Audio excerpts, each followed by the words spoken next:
Maayong buntag, mga igsuon. Maayong buntag. Maayong buntag. Salamat sa Ginoo sa kabuntagon nga iyang gihatag kanato. Maayo gayod ang Dios. Siya matinud-anon, matinumanon sa matag-usa nato kakinabuhi. Atong iduko atong ulo samtang kita moduol kaniya sa pagsugod sa pagtuon sa iyahang pulong. Ampo ta.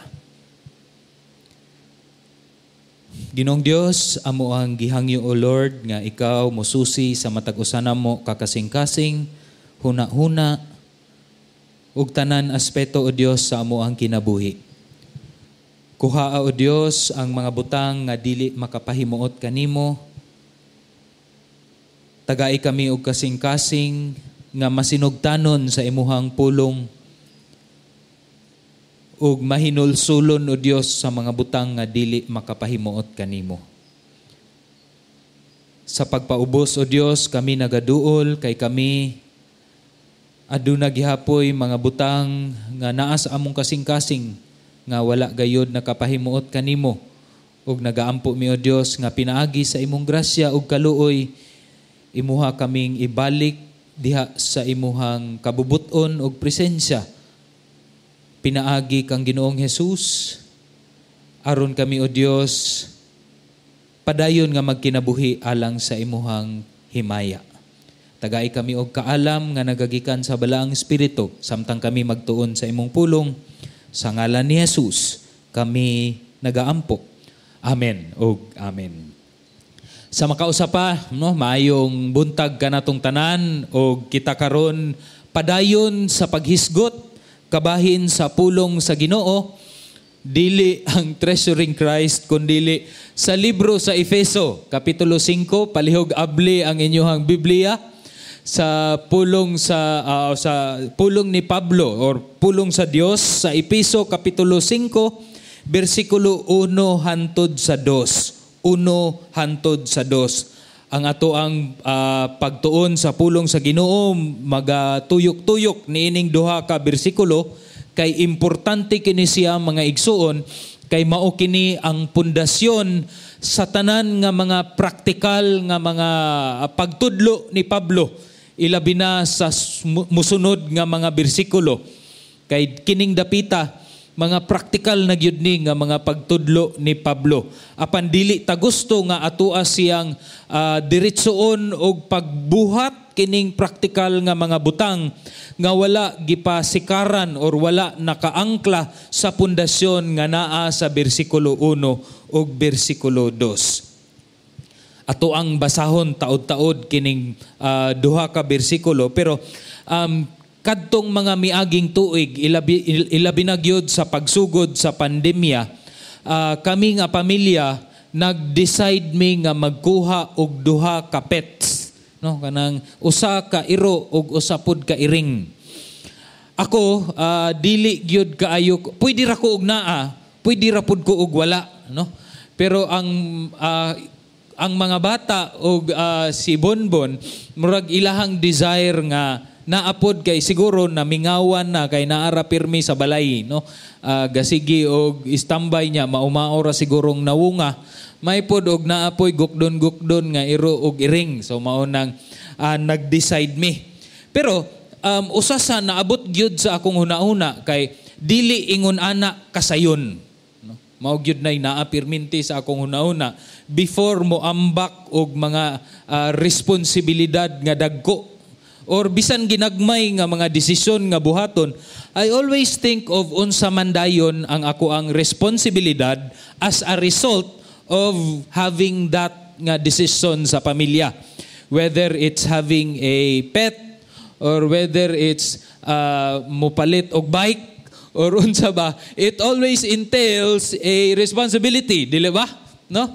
Naagyud na responsibilidad. So, tinuod man pag abot sa among mga pets nagsugod na og daghan kay balhibo sa balay no so kinahanglan magsigig panilhig kinahanglan na og vacuum unya dili lang pud kana agoy naa naman poy murag silimhoton nga dili gayud makahimaya sa ato ang tagsa-tagsa ka ilong, no? Murag magsigig yung kang pangreklamo, no? Labi na gyud og kining mga gikan sa iring, no? And so as a result, each of us had sa pamilya had our own responsibility in order to take care of the pets. Ako kay murag na imagine na gyud to nako daan ang mga bata nga excited kaayo nga makakuha og pets. I'm sure wa gyud to nila gi-imagine maunang musulti gyud si Kinkin. This is the worst job in the world. Kay siya may tigkuhas tae sa iring, no? Tiglabay mo may ang responsibilidad. So, not just with kana, no, magsugod pud og disiplina, kinahanglan pud ni disiplinahon gyud ang mga pets kay kung dili pataka ra pud ni og kauras sa mga butang, mahurot gyud nang imong mga wires diha, imuhang mga lingkuranan, mga gisi gyud na og dili, no, walay disiplina. If these responsibilities are not met, agoy ang resulta catastrophe gyud, no? Ang balay dili mahitsura, no? Maulaw na ka mo dawat og bisita kay murag na ay milagro nga humot ang masimhutan unya kanang tanan nga mga butang. But we know that it's not merely on having pets. Every time nga naay decision nga buhaton sa pamilya, there will always be consequences when it comes to responsibilities. Naagyon na dapat huna-unaon nga responsibilidad. No? Before diving into decisions, dapat naagyoy careful consideration kung unsa man na nga desisyon ang buhaton. Gikan sa simple things, no, kanang pagpalit og bike, ako kay numdum gyud ko. Grade 6 lipay kay ko kay gipalitan ko sa akong mama og bike na ko. Kinahanglan man di ay nga imuhang amumahon, limpyuhan, pasagdan raman ko sa akong mama. Limpyuhan gyud na nimo para dili na mataya, no, ingon ana. So, from simple things such as having that, no, into complicated ones, sa mag-start ka og career, no, responsibilidad, matag sayo pag eskwela, matag sayo, dapat dili ma-late, dapat magtuon kanang tanan nga mga butang into having a career or a business. It requires careful thought, una-unaon gyud tarong aron ang imuhang commitment igo pod. Dili ka katunga lang ang commitment, no? Sige, sulay-sulayan lang ni, ano? Katunga committed, katunga dili pod, dili siya pwede. Sure gyud ko, di gyud na mo lahutay nga klase nga decision, whether it's personal decision or family decision. Mga igsoon, in biblical terms, in the concept of the Bible, this deep thought, no, o calculation aron ikaw before ka musulod sa usa ka commitment, unya imuha pong pag-commit kay igo pod nga makalahutay gyud ka sa grasya sa Ginoo is what we call counting the cost. No? Ako to man siguro ning gisulat dire. Palihog ko sa PowerPoint. Pagkwenta sa gasto, mo na binisaya, no? Pagkwenta sa gasto mo ni giingon ni Ginoong Jesus sa Lucas kapitulo 14, 27 hantod sa 28. Apil pa ni siya hantod sa 30, no? Nagsulti si Jesus. Kung bisan kinsa nga dili mo pasan sa iyang krus ug dili mo sunod kanako, dili siya mahimong akong tinun-an. Kay kinsa ba kaninyo nga sa magatinguha siya sa pagtukod og tore or building, dili una mulingkod sa pagkwenta sa galastuhan kung aduna ba siya'y igong ikapahuman niini. Kay og dili na sure gyud ko libakon gyud kas mga tawo, people will begin to say nga oy kining tawhana gasugod-sugod og tukod apan dili di ay makumpleto ang giplano kay wa man gilingkuran o gihuna-huna sa pagtarong. Counting the cost is mura sa og accounting term, no? Murag sa economics nga term, usually applied during sa panahon nga naa kay planning analysis. Apan sa biblikanhon nga term, it involves the principle of committing before committing, there's a deep thought, a deep calculation. Kung sakto bagyod ni akong gitun-an, igo bagyod ni ang ako ang pagabuhaton, ang ako ang mga materialis, igo ba?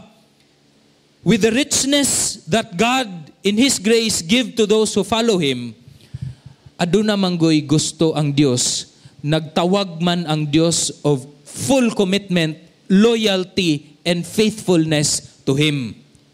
Maunang kita nga ang usa ka tawo nga gusto mosunod kang Ginoong Hesus, dapat gyud niya huna-hunaon kay dili man tanan sa Kristohanong kinabuhi a bed of roses, matud pa nila. It takes sacrifice and upon sacrifice to follow the Lord. So when it comes sa pagkwenta sa gasto, naagyoy mainly two sacrifices nga makita nato diini. Una, usa kini ka sakripisyo, no, dapat huna-hunaon nimo nga ikaw magsakripisyo para sa imong kaugalingong kahamtong. As you follow the Lord Jesus Christ, naa kay mga sakripisyo nga pagabuhaton aron sa imong kaugalingon nga kahamtong. This involves taking control sa imuhang worldly comforts. Unya, paghinulsol sa mga butang nga mga paborito nimo nga saligan niining kalibutana. So that we will grow in our relationship with Jesus. So ang pangutana, are we taking control of the things that we own in this world? Naa ba na? Ibutang tag ato ang cellphone. Ikaw ba'y in charge sa imuhang cellphone? Or ang imuhang cellphone mo'y in charge sa imuha? No? Sakto pa ba ang oras sa imuhang tinulgan? Kay og dili na ang cellphone na mo'y in charge sa imuha? Sakto pa ba ang imuhang pagtutok sa imuhang trabaho? Wala pa ba ka kasabi permintis imuhang boss kay gasigi ramang kagtanaw sa imuhang cellphone? Usahay ra ba no kanang murag ang trabaho karon sa most of the security guards kay murag hayahay na gamay kay makita na ko sila usahay magdula naman og kanang unsa ni tunga-tungas gabi iba kay para di katulog naa na sila kauban. Siguro makatabang pod in a way sa mga security guard, no? But this question, it's real. Are you taking control over your usage of your gadgets? Mangaon mo sa imong pamilya, gaistoryahanay pa ba mo or gasige na mo glantaw sa atoang? So that's a personal sacrifice that we need to think about, no? As we desire to grow in our relationship with the Lord. Apil na ana no ang atuang mental and spiritual life. Unsa may atuang libro nga ginabasa? Unsa may atuang ginapost nga mga sa atuang social media? What kind of conversations do we have sa atuang panimalay? Puro na lang ba problema sa ato ang kwarta? Puro na lang ba unsaon pagbayad sa ato ang utang? Or do we have conversations that are kanang encouraging sa ato ang pamilya, gatudlo kabahin kang Ginoong Hesus? Usagyod siguro ani, kung mutanaw ko sa inyuhang Facebook profile, no, kanang i-click nako ang inyuhang pangalan sa Facebook, will I know, in looking at your Facebook profile, nga ikaw usa ka Kristohanon? Or puro lang ba mga marites o marisol ang ako ang makit-an sa inyong Facebook profile? So what are the things that you are interested in? Are you investing your lives in God's Word, in prayer, and the things that will make us grow in our faith in the Lord Jesus Christ? So usa siya ka sakripisyo aron ipadaplin ang mga butang nga sa una maoy gahatag kanato og comfort. Counting the cost. Inyo na bagyod nang nahuna-huna, inyo na bagyod nang nakwenta sa pagsunod nato diha kang Ginoong Hesus. Ikaduha would be the sacrifices for others. Sakripisyo para sa ubang mga katawhan.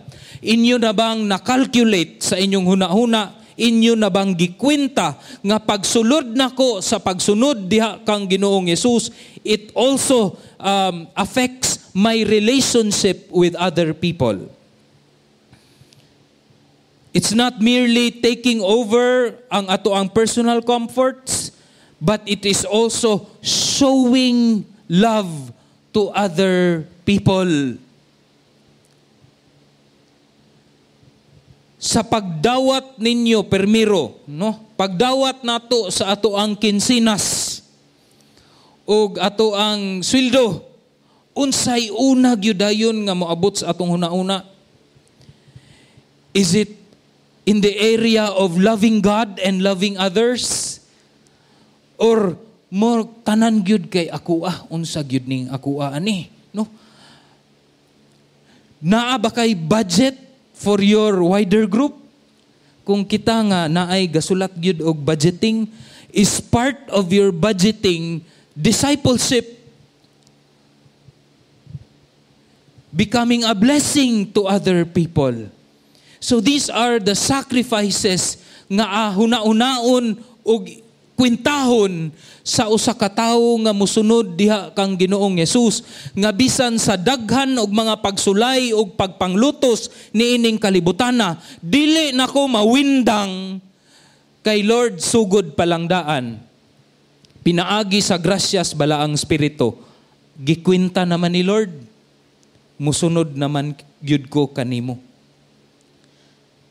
Now, so this is one of the things that are scary for many people, makahadlok when it comes to following Jesus Christ, to a point nga pagsulti na ni Ginoong Hesus niining mga butang nga bugat sa iyahang tinudluan, daghan kaig nangawala sa pagsunod diha kang Ginoong Hesus. Gamay nalay nabilin, ang uban nanguli. Baliktas pagkuan oy. Kaon tagdukot sa balay kay murag lisod man ni sundon ning buluhaton ni Ginoong Hesus or pagsunod kang Ginoong Hesus. But friends, how do we reconcile that with the message of Ephesians chapter the book of Ephesians? Di ba? Ang gisulti sa libro sa Ephesians, dato kay ta. Sa tanan nga mga panalangin nga gihatag sa Dios, kompleto naa sa usa ka Kristohanon. Pero nganong naa maning grabe ka bugat nga unsa ni nga palasanon nga isip usa ka Kristohanon ato ang bitbiton. And on the other side, grabe ang libro sa Ephesians. Tanan natong panginahanglanon, all the spiritual wealth nga naa kang Ginoong Hesus, gihatag na diha kanimo, gisilyuhan pagyud balaang espiritu. How do we reconcile all these things? Well, my friends, let me answer that through what Osaka missionary. His name is David Livingstone. Ingon siya ani. To some of you who are studying ang book nga Desiring God, niingon siya. People talk of the sacrifice I have made in spending so much of my life in Africa. Can that be called a sacrifice? Which is simply paid back as a small part of a great debt owing to our God, which we can never repay. Away with the word in such a view and with such a thought. It is emphatically no sacrifice. Wa ko'y sakripisyong gibuhat. Say rather, it is a privilege. I never made a sacrifice. Now to tell you, David Livingstone, in his whole of his life or missionary ministry life was spent in the African continent, dito sa Africa. Pag adto niya dito sa Africa, una niya gidala ang iyahang pamilya. Pag abot pa lang nila a few months nangamatay na dayon ang iyang duha ka anak because of sickness. Og nagsugod na pod og sakit ang iyang asawa nga dili na halos kaagwanta sa kinabuhi sa Africa. Mao nang gipabalik niya ang iyang asawa didto sa asa sila gapuyo. Siya mo inahibilin sa Africa. And dito sa Africa, daghan kaayo giagian, murag gipaak ang iyahang shoulder sa layon, ang iyahang mata natusok, samtang siya nagbuhat sa ministry to a point that there was one time nga nibalik siya aron kuhaon or adtuon ang iyang asawa. Pagkita sa asawa ni David Livingstone sa iyaha, wa siya kaila. Kay lahi naman og nilakwan, lahi na maitom na siguro kaayo tungod sa kainit sa Africa. Lahi na ang purma sa nawong kay natusok lagi ang iyang usa ka mata. But for him to say, I never made a sacrifice. Grabe ka. Igo sa kasing-kasing nato nga kadali gamay ra kayong butang, reklamo na dayon. For him, what he did in Africa was never a sacrifice. Kay kabaluman siya sa kadako sa iyahang utang, the great debt, the great gift that the Lord has given to him, the richness that is so vast in the Lord Jesus Christ. Niingon siya, katiting rato Lord. It was a privilege nga gihanggab kog leon para sa imuha.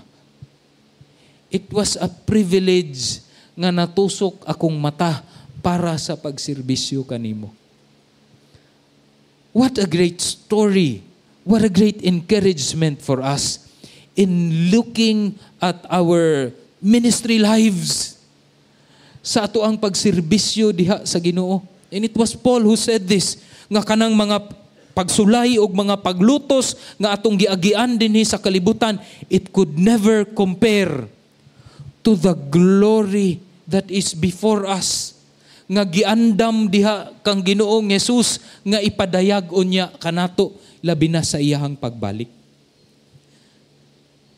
Mao nang mga igsuon, as we will be talking about mga practical things in the Christian life sa sunod nga mga karon og sa mga sunod nga mga Domingo. Uban niini murag lisod tunlon, lisod sundon, but it is what the Lord is expecting of us. And it is og karong kabuntagon, there is a building block, no? Naay duha ka building block nga ato ang pagahisgutan nga na gisulti ni Pablo sa mga taga-Efeso kapitulo 5 bersikulo 1 ug 2. Ingon si Pablo, busa kato therefore mao na to sa tanan nga mga panalangin nga imong nadawat diha sa Dios pinaagi kang Ginoong Hesus nga gisilyuhan sa balaang espiritu kanimo. Kining tanan dili gyud makumpara kung unsa man ang mga sakripisyo nga ato ang giagian, gamay ra kay na. Ningon si Pablo, busa magmaawaton kamo sa Dios, ingon nga mga anak nga pinalangga, ug paggawi kamo nga mahigugmaon, ingon nga si Kristo nahigugma kaninyo or kanato, ug alang kanato mitugyan sa iyang kaugalingon, ingon nga mahumot nga halad ug halad inihaw ngadto sa Dios. Mga igsoon, adunay duha ka pundasyon sa Kristohanong pagkinabuhi nga atong makita sa mga taga-Efeso kapitulo 5 bersikulo 1 hangtod sa 2. Kining duha ka pundasyon mao kini ang dapat natong hunaon kanunay samtang kita mutuman sa mga sugo sa Dios pinaagi kang Pablo, ilabi na sa ato ang everyday life. Isip amahan, isip inahan, isip mga anak, isip mga trabahador or employee, isip employers, o tanan pang mga butang nga pagahisgutan na unya ni Pablo in the next couple of verses. Una nga pundasyon mga igsuon kay ang atoang pagkaliwat ni Kristo. Ang atong pagkaliwat ni Kristo. Bersikulo 1 nagsulti, magmaawaton kamo sa Dios ingon nga mga pinalangga, anak nga pinalangga. Magmaawaton, ang pulong ni ana sa Griego mao ang gineste mimetay. Ingna imong tapad, gineste mimetay. Okay, mao na siya, no? Ayaw og sabtaglain, no? Mao na siya sa Griego. Usa siya ka action word kung sa Tagalog sa sa lesson ni Kinkin, pandiwa, ano? Unsay pandiwa sa Binisaya? Wala, may inana siguro. Action word siya, pero in English man na siya, mami.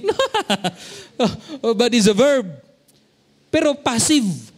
So the verb, naa siya ay passive and active sa English nga language, but in Greek there is also a middle nga voice.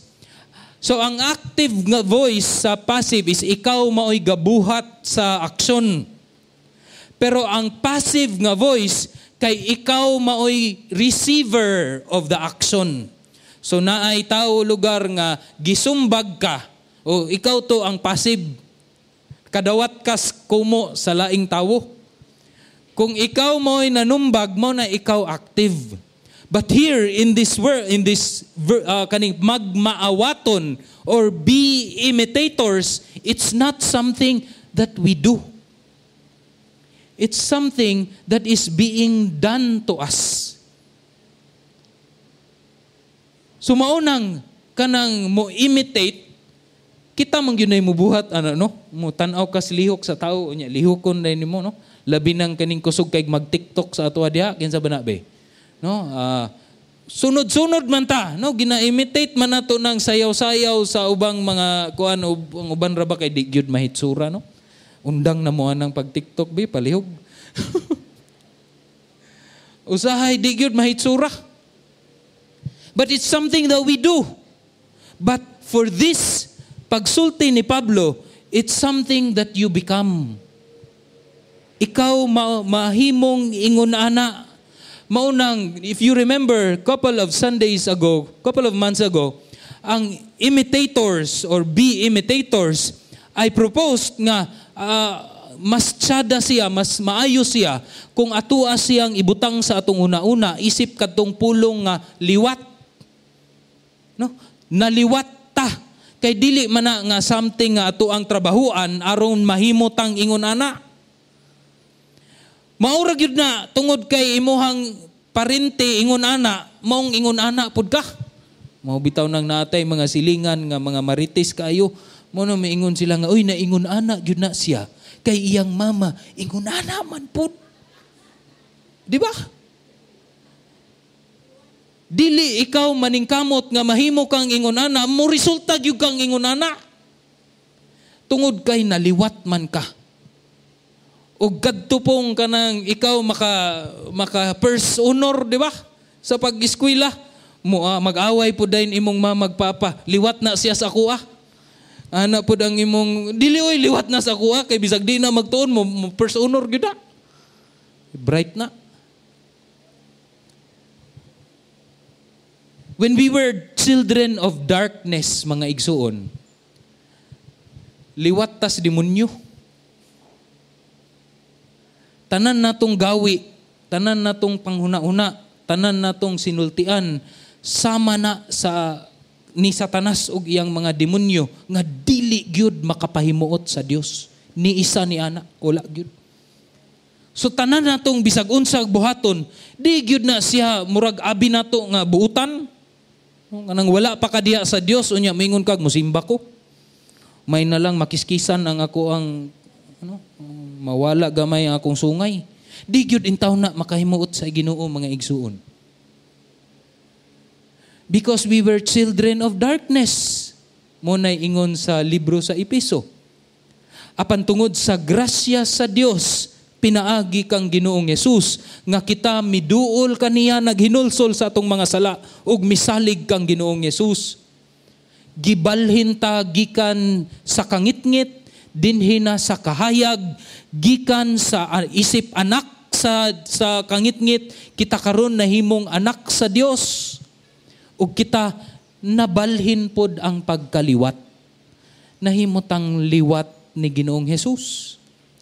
Naliwat kita sa bugtong nga anak sa Dios nga si Ginoong Hesus. And the Holy Spirit in us are forming us to become just like the Lord Jesus Christ.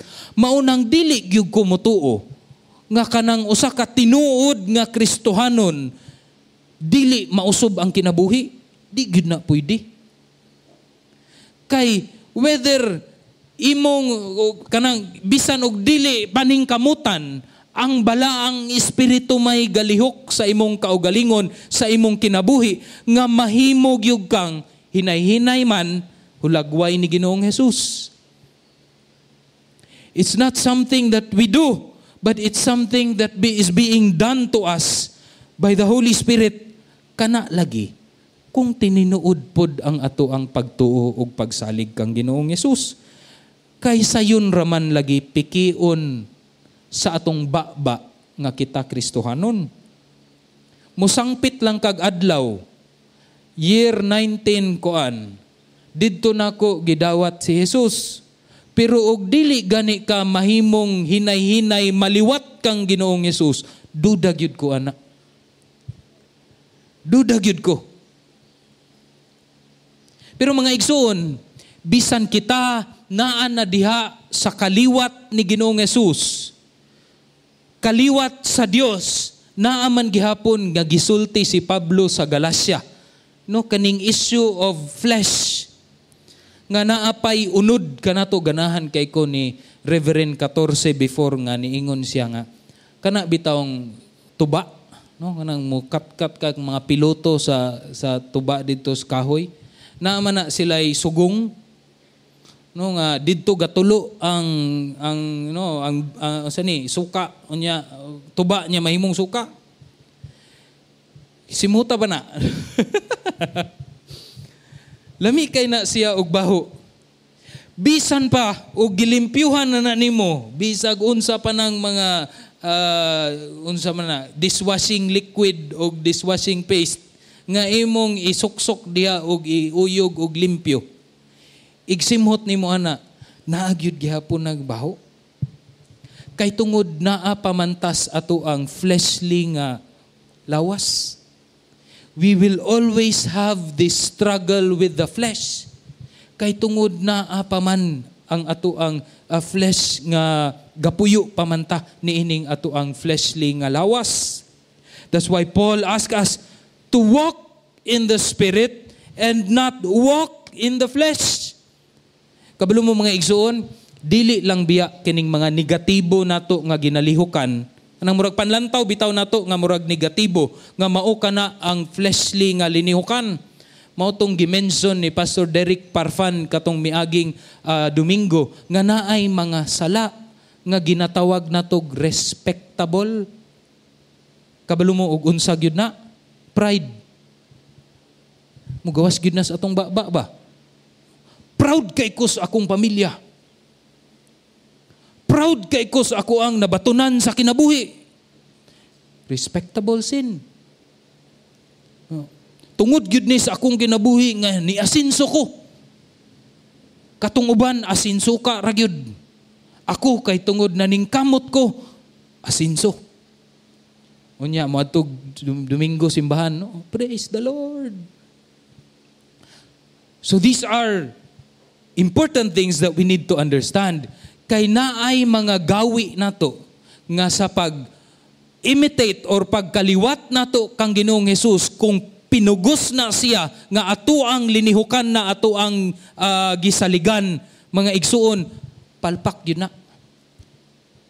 So it's really something that the Holy Spirit is doing to us as we open our lives for the Lord, as we continue to learn from God, as we continue to learn from His words.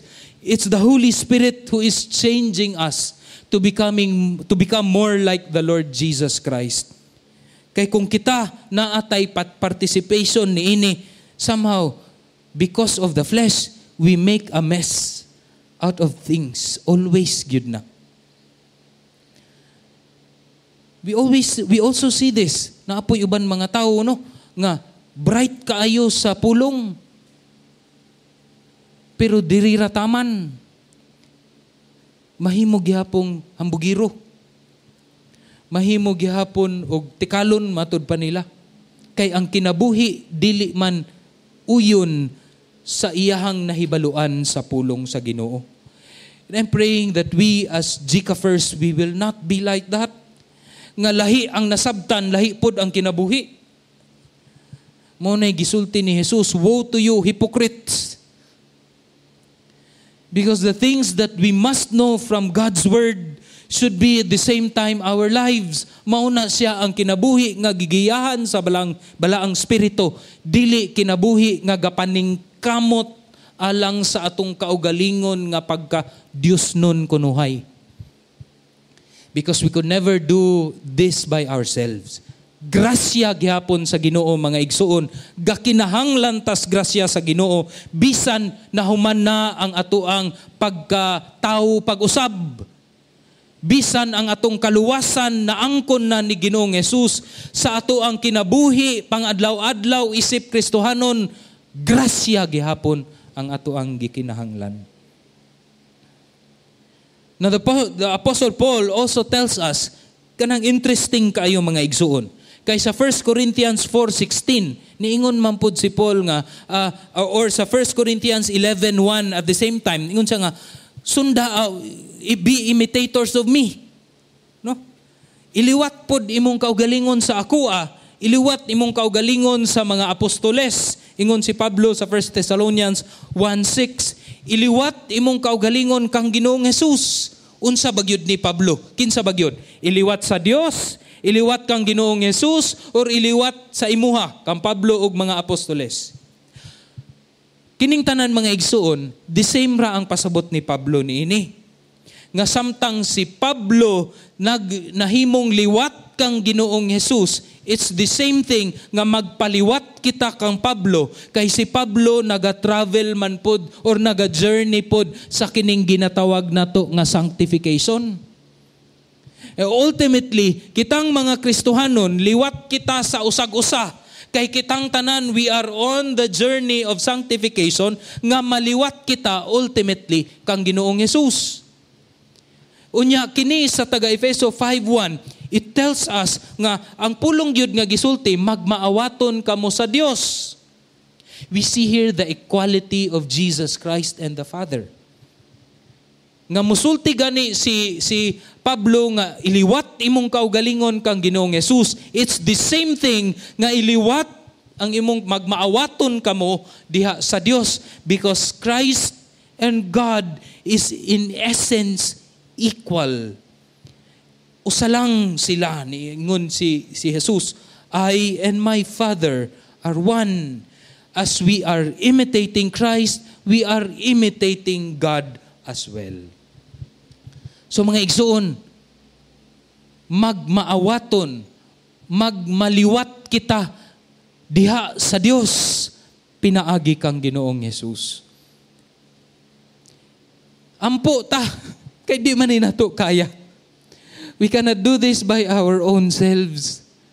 Kanunay kitang magmatinud-anon diha sa Dios, ug tinuod gani ang kinabuhi ni Jesus or ang paglihok sa balaang espiritu sa atong kinabuhi, then I tell you, siguraduhon gyud na sa Dios nga mahimo kang makumpleto ang imuhang sanctification. He who began a good work in you, matud pa ni Pablo, will finish and will complete it through the Lord Jesus Christ, sa grasya gyud ni Ginoong Jesus. Ikaduha mga igsuon, building blocks. Ikaduha nga pundasyon sa Kristohanong pagkinabuhi kay ang kinabuhing mahigugmaon. Kinabuhing mahigugmaon. Mga taga-Efeso Kapitulo 5, versikulo 2, nagsulti, paggawi kamo nga mahigugmaon, ingon nga si Kristo nahigugma kanato, ug alang kanato mitugyan sa iyang kaugalingon. Ingon nga mahumot nga halad, ug halad inihaw ngadto sa Dios. Paggawi kamo nga mahigugmaon. Kana nga pulong mga igsuon nga ato ang gi-underline, paggawi. Ang Griego ana nga pinulungan mao ang pulong nga peripateo. Peripateo or maglakaw, to walk in love sa English nga mga translations. Walk in love as Jesus Christ loves us, nga nahigugma siya kanato, magalakaw kita. It tells of a lifestyle. Usa ka klase nga kinabuhi nga dili nimo pwede nga murag bisan og wala nimo kanang huna-hunaon or planuhon, murag mao na gyud na ang imuhang kinabuhi. It's a lifestyle that as you walk in life, you are doing this, loving others just as Christ has loved us. Maupod ni siya nga pulong mga igsoon katong gisulti ni Ginoong Hesus sa Matthew 28 verse 19. Ningon si Jesus, "Go, therefore, and make disciples." So ang pulong nga go didto mao gihapon siya nga word ang peripateo, that as you are going through life, as you are living your life, unsa man na nga career, unsa man na nga trabaho, unsa man na nga business, unsa man imong gieskwelahan nga kurso, unsa may imong kinabuhi sa balay sa inyuhang komunidad, as you are going through life, as you are walking through life, walk in love. Magmahigugmaon ka sama sa paghigugma ni Ginoong Hesus kanimo. Usa kini siya kamando again nga gikan sa Ginoo, but this time it's dili na siya passive. Nga ikaw na, of course, pinaagi sa pagkaliwat nimo kang Ginoong Hesus. Gasigi ka og paghigugma. You are doing an agape kind of love, a sacrificial kind of love nga sa tinuod dili gyud ay siya sacrifice.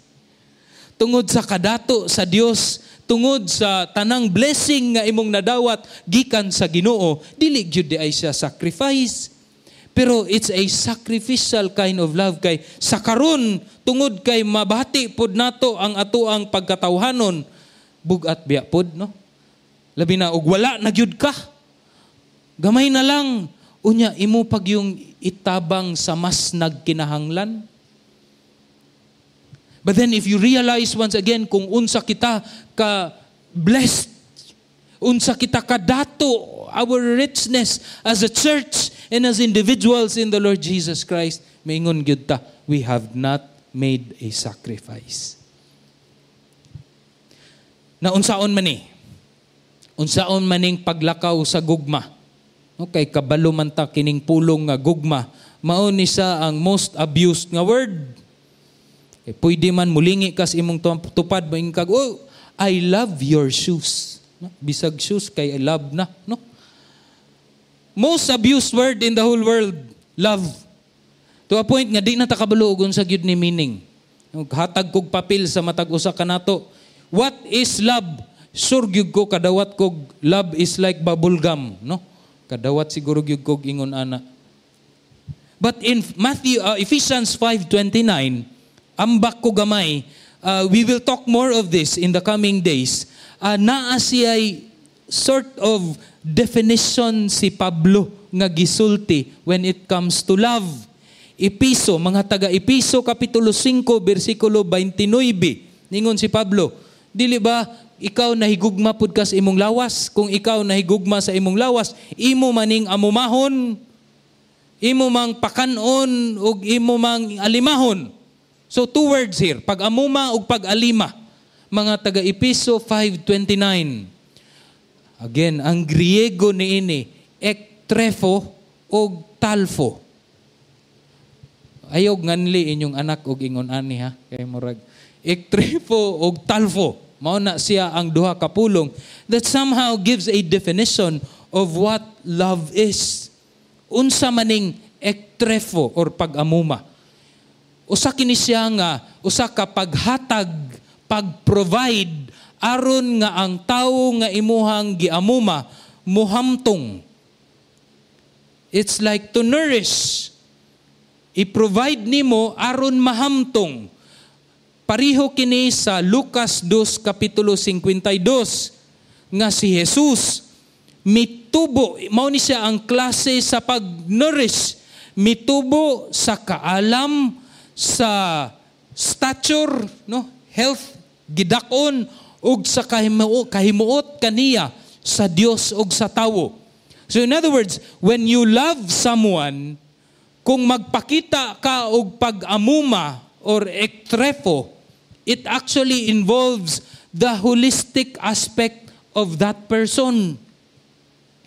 Dili pwede nga musulti lang kag I love you, pero wala nimo siya gitabangan nga manurish aron muhamtong in all aspect of his life. So kung magsige day taghatag og kana bitawng instant noodles, pamahaw paniudto panihapon sa atong anak, di na loving mga igsuon. Ambot magpabilin siguro putot ng imong anak kung ingon ana perminti, dili siya physically loving. Pag-amuma, kung ingon ana permi gi-feed nimo ang imong anak og mga butang nga ganahan siya, pero dili makaayo sa iyaha, dili siya loving.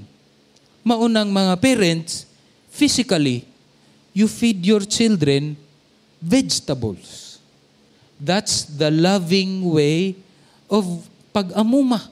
Gugma. Bahalag mag-away mo. Pero maumanay pag-amuma towards nourishment, towards pagkahamtong, healthy.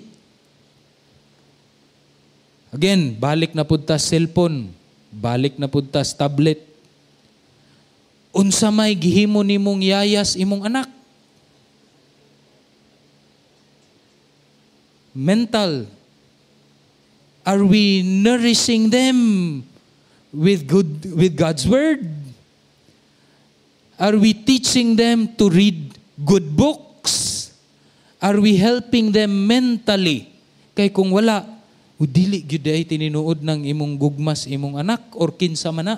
Kitang mga bana pud no, or kitang mga ang mga asawa kung gihigugma gyud na ninyong inyohang spouse, tudloan na to magbasa. Wisdom. Jesus grew in wisdom. Most of all in his relationship with God and with people. Are we providing kana nga mga avenue aron ang imuhang anak or kinsa man ang imong hinigugma mahimong socially respectable? Labi na gyud kay mao gyud ni ang usa ka lalom nga role of the wife. Kung naa ka kauban sa imong amiga, mga asawa, unsa may ginasulti ninyo kabahin sa inyong bana? Kini nga kung bana, tapulan! No, ana? Kini nga kung bana, ingon, ani yun siya. But because if you are doing that, then you are not really, ektrefo. Loving towards maturity of being respectable ang imuhang gihinigugma. Of course, in a relationship with God, do we have that? Do we encourage each other in looking into God's word? Pwede ba nimo nga sultihan ang imuhang kuan nga, uy, Brad, murag sala na gyud na imong gibuhat ba? Di na gyud na siya maayo. That's loving, because that will lead somebody into maturity towards God, towards Christ, towards favor with God. So this is pag-amuma mga igsuon. Dili lang siya kanang spoiled, spoil nimo ang tawo, dili na siya ang tinuod nga pagigugma. Because we know a spoiled person, dili gyud na siya hamtong ba mga igsuon. Dili na hamtong. So that's the word pag-amuma or ektrefo, to nourish. There is also the word talfo, to cherish, pag-alima.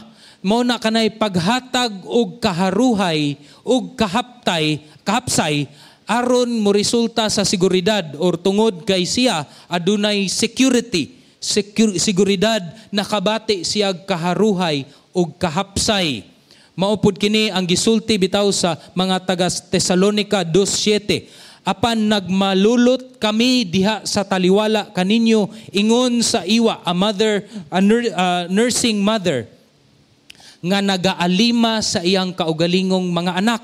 Mura siya og naghatag bitaw warmth nga ang baby nga naa sa kamot sa iyahang mama, nga gihalog sa iyang mama, unya nagpadede ang mama, naag yun na pinaka secured place in the whole world for that baby is in the arms of the mother.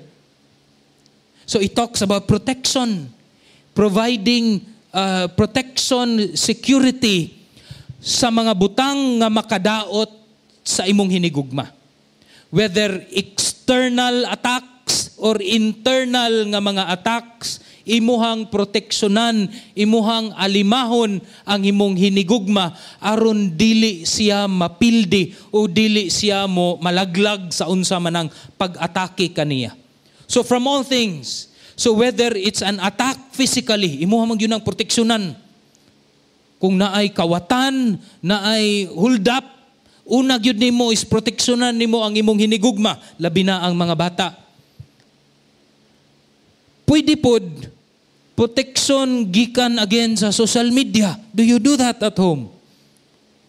Kabalo ba mo unsay ginalantaw sa inyong mga anak sa YouTube? Kabalo ba ta nga unsay ginabasa sa atong mga kabatanunan? Unsay ginaistoryahan sa atong mga kabatanunan kauban sa iyahang mga amigo ug amiga? Do we protect them from things from the outside and also from the things that are in the inside? Ang atoang unsa ni tendency or ang gustos labi na sa pagpakasala. Do we protect them through the gospel of the Lord Jesus Christ? Do we share to them the love of God that is in the Lord Jesus Christ? Ga-share ba ka sa gospel sa imong hinigugma? Kay kung wala, dili gyud na siya tinuod nga paghigugma mga igsoon. So this is what it means by Paul when he says, paglakaw ka sa paghigugma. You continue to pag-amuma sa imong hinigugma sa tanan nga mga katawhan or mga silingan nimo sa palibot ug pag-alima usab kanila. Again, dili kaya nato. Lisod gyud ni nga kinabuhi mga igsoon. Tanan mga tao imong amumahon, alimahon. Love your neighbors as yourself. Ingon si Jesus. It takes the grace of God, but we need to do it. Ang balaang spirito nga naa kanato nga naghimo natong liwat kang Ginoong Jesus will empower us to do this, mga igsoon. Jesus did it. Sa atong pagkaliwat diha kang Ginoong Jesus, grasya niya pinaagis balaang espiritu. We can do it. Pag-amuma ug pag-alima. Mga igsoon, ingon si John Chrysostom, no? When it comes to Jesus Christ, His kind of sacrifice and His love, kita daw, we spare our friends. Sayon raman na, sige tagtanaw sa lida, nga kanang ato ang mga hinigugma or kanang mga aktor kay imbis patyon na ang iyang hinigugma, siya mo'y mudawat sa pusil, no? But He, Jesus, spared His enemies. He suffered on His behalf, on His enemies' behalf. This is the fragrant offering, the acceptable sacrifice when our lives are given for the sake of others. Mauna siya ang tininuod nga ektrepo og eltapo. Unsa ba to? Thalpo, ektrepo og thalpo. When we live our lives, laying our lives for others, that is the acceptable sacrifice. Ningon pagyud si Jerome, kinsa bagyud ang tinuod nga galakaw sa paghigugma? The one who for the salvation of others contends against sin, stands against sin to the point of shedding blood. Grabe ba? so as even to give up His soul for them. That is the one who walks in love, imitating Christ. Nga tungod sa imong paghigugma, sa imong pamilya, sa imuhang empleyado, sa imuhang employer, sa imong boss, sa atoa, isip mga igsuon diha ni Ginoong Yesus. Aron makadawat sila sa kaluwasan ni Ginoong Yesus, we stand against sin to the point of shedding blood. Grabe nga sakripisyo. That is walking in love. That is imitating the Lord Jesus Christ. Atong hinumduman kini mga igsoon, ang Dios pinaagi sa Espiritu naghandom sa atong pagkaliwat ug paghigugma nga sama kang Kristo. Pagkaliwat ug paghigugma nga sama kang Kristo. There is a command sa Deuteronomy chapter 6 from God nga iyang gisulti kang Moses. This is what we call nga the Shema nga command ni God. Ingon didto nga paminaw kamo Israel, higugmaan ninyo ang Dios sa tanan ninyong kusog, sa tanan ninyong huna-huna, sa tanan ninyong kinabuhi, sa kinatibuk-an gayod. Ug dili lang taman diha, itudlo kini kaninyo. Itudlo ninyo. Itudlo ninyo sa inyong mga anak. Nga sa inyong paglakaw, inyo kining itudlo sa inyong mga anak. Sa inyong gawi, sa inyong pag-inistorya sa balay, mao kini ang manggawas pirmintes atong mga huna-una. Kay mao kana mga igsuon ang tinuod nga paghigugma. So we pray, ampo kita, nga kita isip Kristohanon, tinuod gayod nga mahimo kitang hinay-hinay, mahimong liwat diha kang Ginoong Jesus. And at the same time, maghigugma kita bisan lisod mga igsuon, sama kang Ginoong Jesus. Nga siya mismo, He did not spare His own life. He sacrificed His life for the glory of God. Ug aron pod nga kita makatagamtam og tinuod nga gugma. Gugma nga muluwas kanato gikan sa kaning tunglo sa sala, tunglo sa kamatayon. Magampo kita mga igsuon. Ginoong Dios, salamat sa imong pulong. Kining duha ka pundasyon o Dios, akong pagampo nga mao kini ang amoang paghahuna-hunaon og ikinabuhi sa amoang kinabuhi samtang kami musunod sa mga praktikal o Dios nga mga sugo nimo diha sa imong pulong. Gikan o Dios sa pagkinabuhi isip anak, isip amahan, isip boss, isip empleyado, daghan kami madungog nga mga sugo gikan kanimo o Dios. But we pray that this will not be out from our own strength as we will obey this. Among pagampo o Dios nga mahinumduman namo kanunay nga gikan gayud kani sa balaang espiritu. Gikan kanimo samtang kami hinay-hinay nahimong liwat diha kang Ginoong Yesus tungod o Dios sa kadako ug sa daghan sa mga grasya ug panalangin nga among nadawat diha kanimo. Kanimo ang dungog ug himaya sa ngalan ni Jesus. Amen ug amen. Atong palakpakan atong Ginoo.